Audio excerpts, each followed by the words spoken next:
Hi, Alicia. Can you hear me? Yeah, I just can't get my picture on it.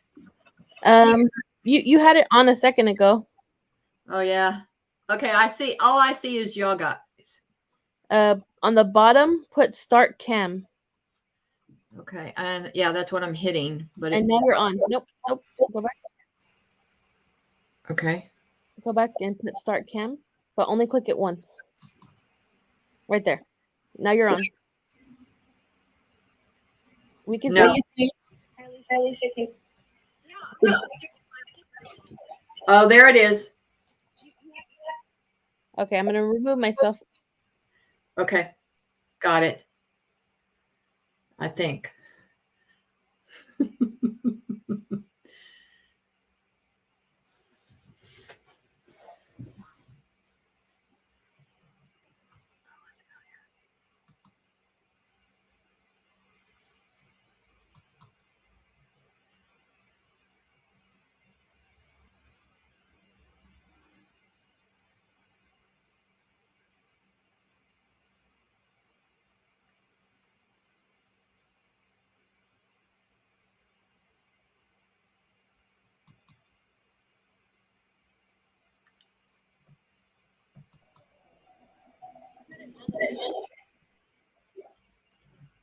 It keeps taking me off.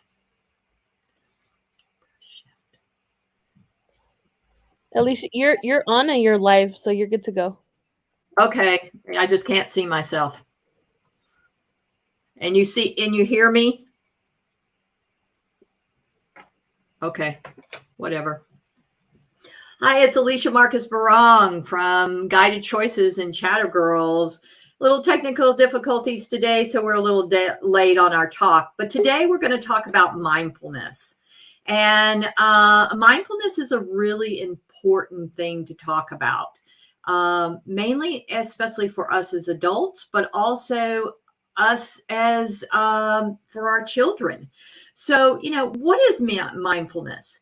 And there are a lot of different thoughts on it, but to do it easily, the best way to do it is to just think about listening to what is going on and shutting off the rest. Wow, that's a toughie, isn't it? So we ask our kids to do it, but as adults, can we do it? So today I want you to think about the things that your kids come in with from school, and maybe they've had a bad day, and off and on they're hearing, I didn't do well on my test, or I was bullied today. And in that time of that chatter, it is necessary for them to just silence it. Yeah, silence it. And to do that, we must get them in a different space.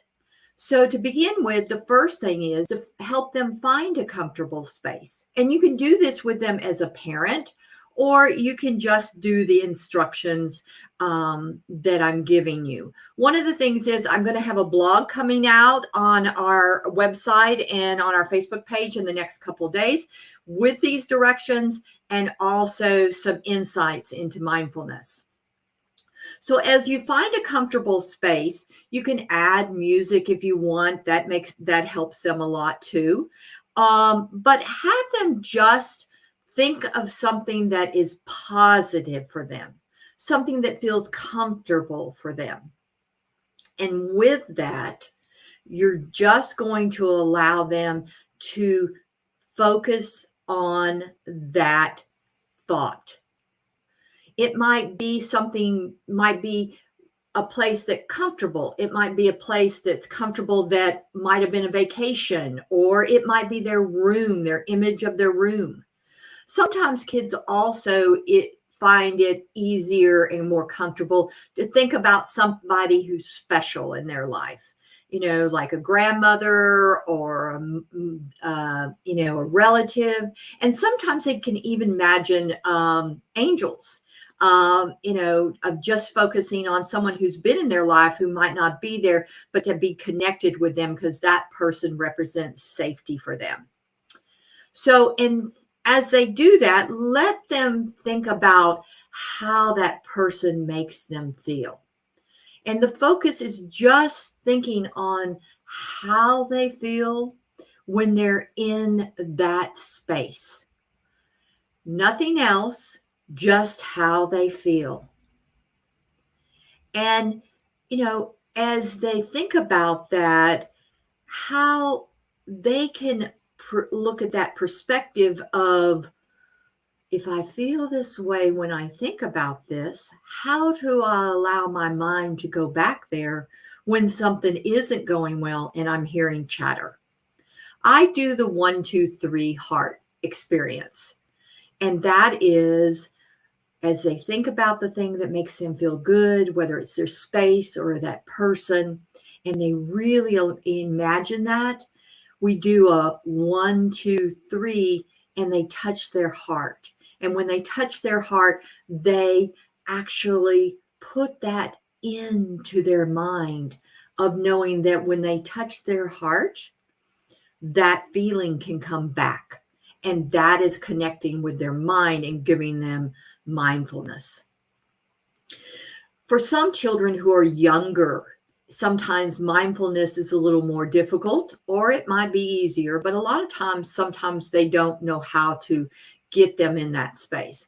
So I always remind people that when you read a book, not a deep book, but just, like Frog and Toad or something, and allow them to think of them being in that experience in that book.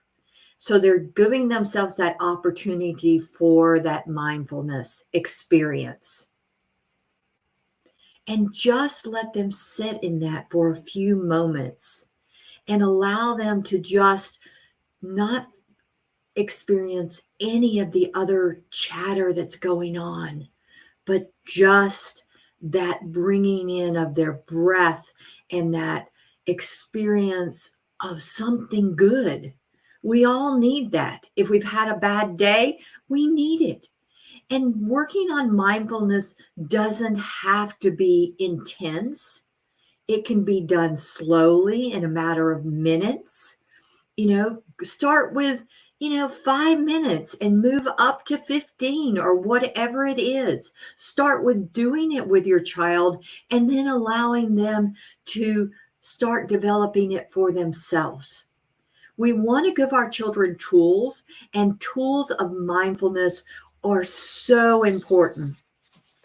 We find that when children use tools of mindfulness, it increases their focus, their self-control, even their classroom situations, their compassion for others. It helps improve their academics, their, having to, resolve conflicts in their mind and just helping their well-being. It very much decreases stress and anxiety and their maybe disruptive behavior. Because when you have them go to the place of mindfulness, which they can do at any point in any time. Do you remember what years ago we always would say, let's have a timeout for our children? I spent a lot of time in timeout. Anyway, a timeout is a timeout for mindfulness. It's not a punishment, but it's an opportunity to think about something good instead of the negative of what they've just experienced. We are shifting the way we look into their minds and they look into their minds. And as we do that, we give them new skills to empower their mind and their brain and all their thoughts to a positive, unique experience.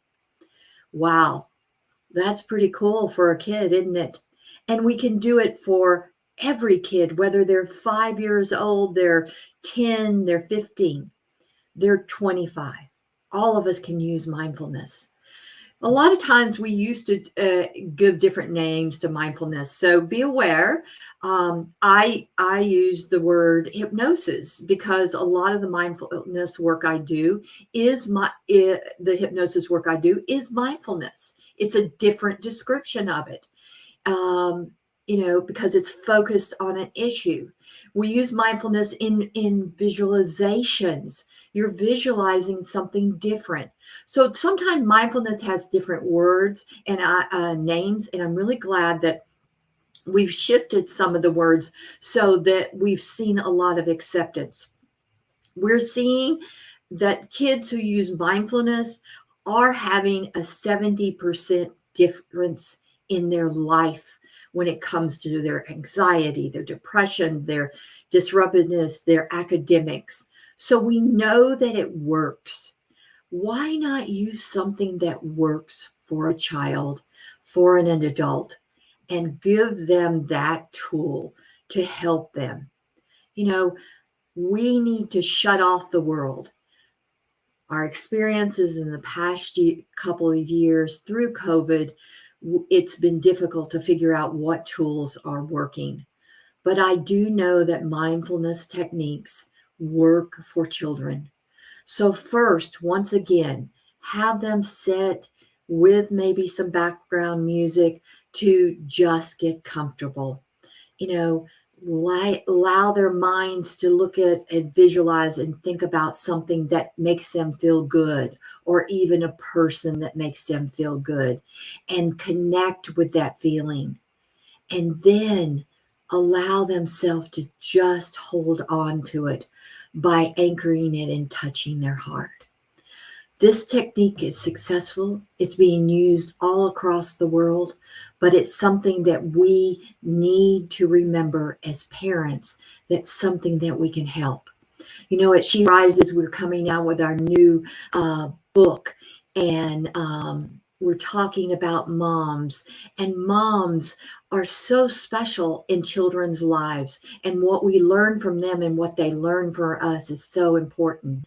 I am very proud to be a part of this community and also be one of the authors in this new book.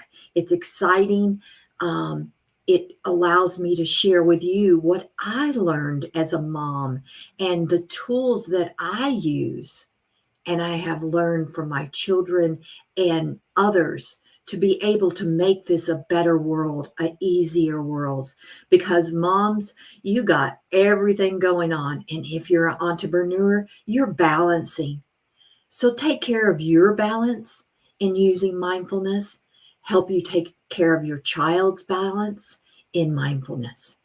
So look at our Facebook pages and our www.guidedchoices.org, and we'll be having a new blog on there to help you in the next couple of days to be able to give you an experience of how to help your child. I hope I have helped you today and given you a new tool to use with your amazing children, because you're an amazing person. And it's important that you allow yourself to experience your amazing children that in your life. We are unique. We need to celebrate it. We need to help our kids in any way possible to strengthen their self-confidence. Join us in the Chatter Girl movement to be able to change young girls' lives by helping them with tools like mindfulness and other tools to be able to make them stronger as young girls and as women, so they will be the empowered, unstoppable women of the future. Please check me out. And if you need to just speak to me, you can get me at aliciaguidedchoices@gmail.com. Thank you, everyone. and have an amazing day. Thanks for listening.